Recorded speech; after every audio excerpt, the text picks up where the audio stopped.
Hello, on se retrouve aujourd'hui pour un tout nouvel épisode de Créatif et Impactant.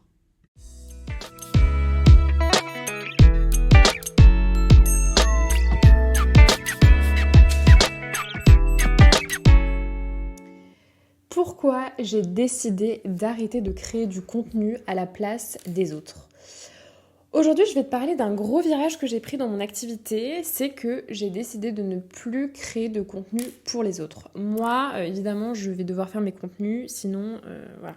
Je n'ai pas encore embauché de community manager et de toute façon, tu vas comprendre le but de mon épisode, j'ai envie de garder ma création de contenu, juste la mienne, avec mon ton à moi, c'est quand même bien plus facile de parler en son nom. Donc attention, c'est pas dans une vibe dramatique cet épisode, c'est vraiment juste une réflexion que j'ai posée avec moi-même et où ça m'a amené à prendre une décision. Mais ce n'est pas un j'en ai marre, démerdez-vous, hein. C'est pas du tout ça. C'est un vrai constat après des mois de terrain, de retour client, de boulot intense finalement. Donc je vais t'expliquer pourquoi j'ai arrêté, ce que j'ai appris et surtout ce que je vais te proposer maintenant parce que je retire ce service donc de création de contenu de community management, mais j'ai pensé à de nouvelles offres, donc reste jusqu'à la fin. J'ai essayé un petit peu pour le coup de structurer ce podcast pour que tu comprennes un peu ce qui m'a amené à faire ce choix. Donc c'est que je me suis rendu compte que parfois il vaut mieux aider plutôt que faire à la place. Première chose, c'est que créer du contenu sans stratégie claire, c'est un peu comme construire un mur sans fondation, honnêtement. Et j'ai souvent eu des clients qui venaient me voir pour des contenus, mais en fait leur offre elle était floue. Il n'y avait pas de promesse forte, pas de vision, pas de cible précise, pas de positionnement qui tient debout. Du coup, moi je faisais quoi ? J'essayais de construire une maison sur du sable. C'est naturellement l'image qui me vient. Je fonctionnais en mode patchwork finalement, je reprenais ce que je voyais parce qu'en fait, j'essayais, limite même je refaisais la stratégie, donc ce qui fait que mes prix n'étaient pas assez chers pour le travail que je faisais parce que je suis pas censée faire de la restructuration et de la définition d'offres, c'est un travail de stratégie que je sais faire, qui est complètement dans mon champ de compétences, mais que je ne mettais pas dans cette offre-là. Je précisais bien que la stratégie devait être actée. Sauf que c'était pas le cas. Les gens pensent que c'est une stratégie, mais pas vraiment, il n'y a rien derrière. Donc, honnêtement, tu peux écrire le meilleur post du monde. Si la personne ne sait pas ce qu'elle vend exactement, pour qui et pourquoi c'est différent des autres, ça ne convertira pas. Ou alors, une fois un peu par hasard, un peu comme un tir de fléchette dans le noir, voilà, finalement. Et franchement, j'ai pas spécialement envie, si je suis honnête, de sauver des business un peu bancals à coup de carrousel. Parce que déjà, je crois pas en le fait qu'on fasse des millions. Enfin, les gens, ils te donnent l'exemple qui a marché, mais il y a pas mal de gens où, certes, les bons créateurs de contenu, ils arrivent à te faire des réels avec des milliers de vues, mais voilà les résultats de nos clients, 1 million de vues. Alors déjà, t'as pas besoin de faire 1 million de vues pour vendre. Et c'est toujours comme par hasard les exemples qu'ils mettent en avant, mais ça peut être tronqué, ça peut être boosté par la pub. Donc leur 1 million de vues, pardonne-moi du terme, mais mon cul c'est du poulet. Donc oui, c'est cool, moi aussi je peux faire des milliers de vues avec mes contenus pour mes clients, mais ça veut pas dire que ça va convertir derrière. Les impressions, donc le nombre de fois où ton contenu est vu, ça ne veut pas dire que derrière les gens vont acheter. Donc voilà, première chose, j'avais l'impression qu'il y avait un grand manque de stratégie et que j'avançais un peu en mode patchwork. Deuxième chose, j'ai été confrontée pas mal de fois au fait que mes clientes ne prennent pas forcément le relais, du coup le contenu tombe à plat. Qu'est-ce que j'entends par prendre le relais ?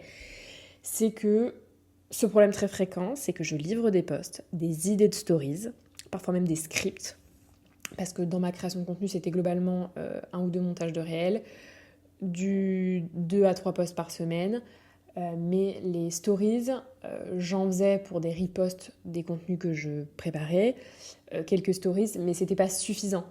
Et les stories, ça revenait plutôt à la charge du client, où je donnais des idées, où forcément je vais pas mettre ma tête à la place du client pour humaniser ma marque, donc il fallait que les gens se mettent un peu en scène, se prennent en photo, se mettent en scène. Et il n'y avait pas de story qui était postée. Voilà, j'avais beau faire des scripts, des idées, je peux pas forcer quelqu'un à le faire. Donc aucune story n'était postée. Je pense que beaucoup se disent ça suffit ce qu'elle me fait comme création de contenu, mais pas du tout. Parce que le contenu, là, il est désincarné. Tu peux pas vendre si on voit jamais ta tête aujourd'hui. Moi, je crois pas du tout en ça. Euh, Sauf si tu as une communauté très vieille et que, voilà. En tout cas, si tu deviens un nouveau créateur de contenu, j'y crois pas. Tu peux pas créer de lien si tu montes pas un minimum de toi, ton énergie, ta voix, ton mood, ton truc, quoi. Donc, résultat, l'algorithme, il te kiffe pas. L'audience ne se connecte pas et la cliente se dit que le contenu du coup ne fonctionne pas et que c'est de ta faute. Sauf qu'en réalité, c'est qu'il manque la moitié du taf, c'est-à-dire la présence du client en story, parce que c'est quand même lui qui détient sa marque ou son business, ce n'est pas moi. Je suis un prestataire qui l'épaule surtout sur le feed, le contenu, etc. Voilà, troisième chose, du coup, on écrit pour quelqu'un d'autre. Donc moi, je mettais toutes mes tripes dans mes contenus, mais du coup, pour une autre bouche, pour une autre personne. Donc, je me suis rendu compte, pourtant j'adore écrire, j'adore le copywriting, je suis capable, j'aurais pu le refaire et faire ce gros effort de me mettre à la place des autres, il n'y a pas de souci. Mais en m'adaptant au ton de mes clientes, je finis toujours par injecter un peu de moi. En fait, c'est humain. Déjà, je suis comme ça, j'écris cash, je dis les choses franchement avec du rythme. Et parfois, ça peut être un peu trop Eva. Même si, globalement, j'ai eu que des retours positifs sur mes créations de contenu, à part, tu vois, quelques posts où on te dit d'améliorer ci, ça, mais il n'y a jamais eu de gros red flags dans mes contenus.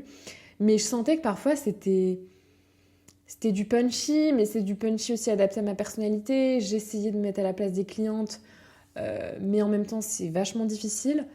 Donc, il y avait aussi l'inverse qui se produisait, c'est que j'arrivais selon des profils plus calmes, donc aux antipodes de moi, je devais me retenir. Je devais faire des contenus plus soft, etc., écrire des posts un peu consensuels, parce que la cliente ne veut pas faire de vagues, par exemple, ce qui est totalement son droit. Mais en fait, j'obéissais au client, mais je lui disais, ok, mais tu peux faire du contenu moins punchy, mais il faut pas que ça soit trop lisse, trop sage, trop timide, parce que ça va se noyer dans la masse, et personne n'a franchement envie de lire ça.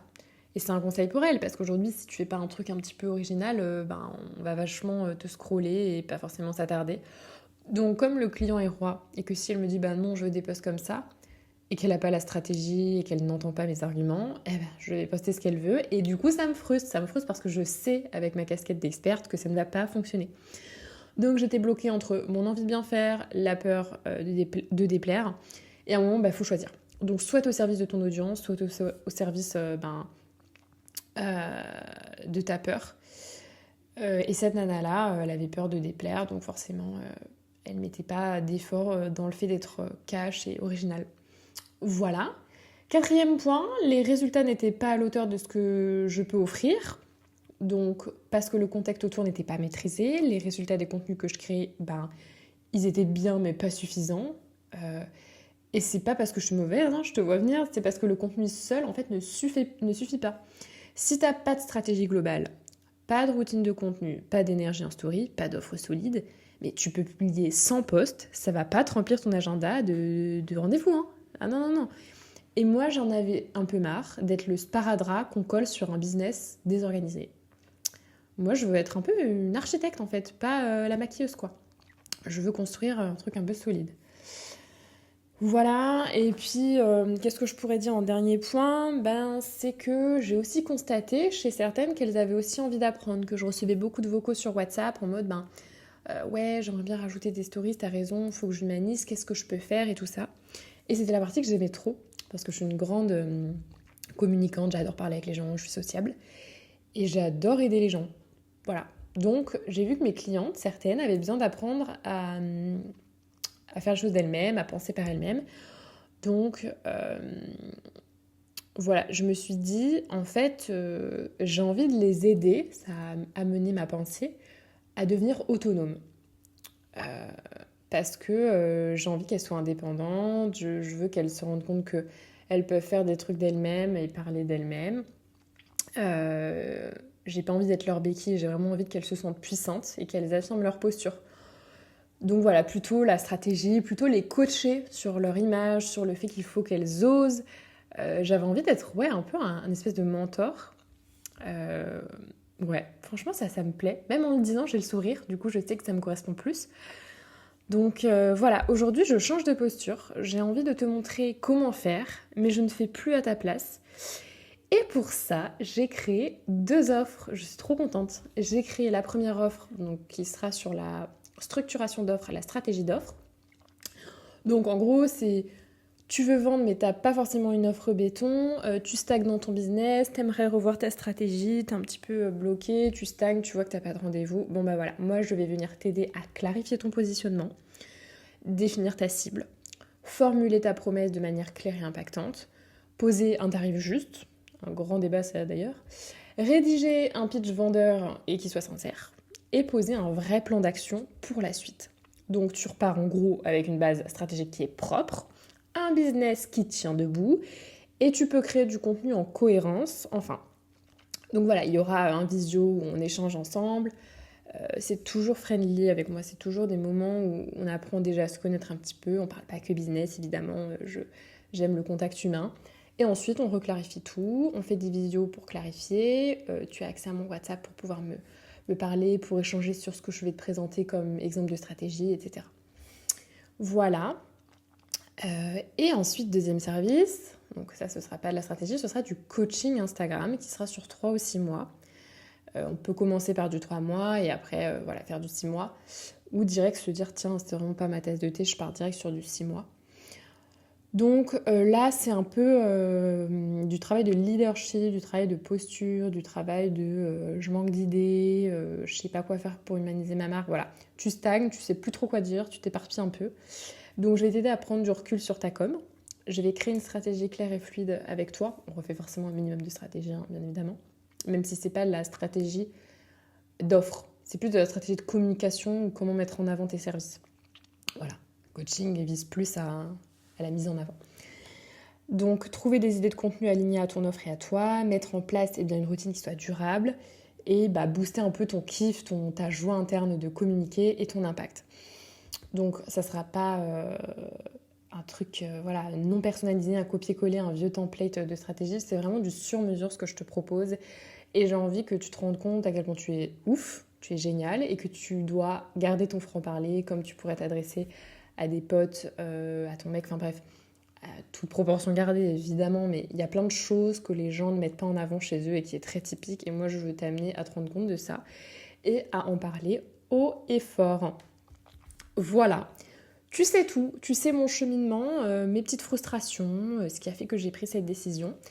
Donc si tu veux en savoir plus, eh bien va faire un tour sur mon site, donc data-du6crea.fr. Je te le mets dans la description du podcast. C'est là que tout se passe, tu vas avoir le descriptif des offres avec les tarifs, parce que moi je suis quelqu'un qui suis extrêmement transparente sur mes tarifs. Et si cet épisode t'a parlé, je t'invite à le liker, à me laisser un commentaire, ça me fera extrêmement plaisir, sincèrement. Partage-le peut-être à une pote qui galère avec sa com, qui a besoin d'écouter ça. C'est aussi une forme d'empathie que de le transmettre. Et voilà, note, commente, enfin bref, ça m'aide aussi à faire vivre ce projet, qui est du coup du gratuit, hein, le podcast. Donc parfois c'est cool d'avoir un retour, ça donne le smile quoi. Donc écoute, je suis contente de cet épisode, j'espère qu'il t'aura plu et je te dis à très vite pour un prochain épisode.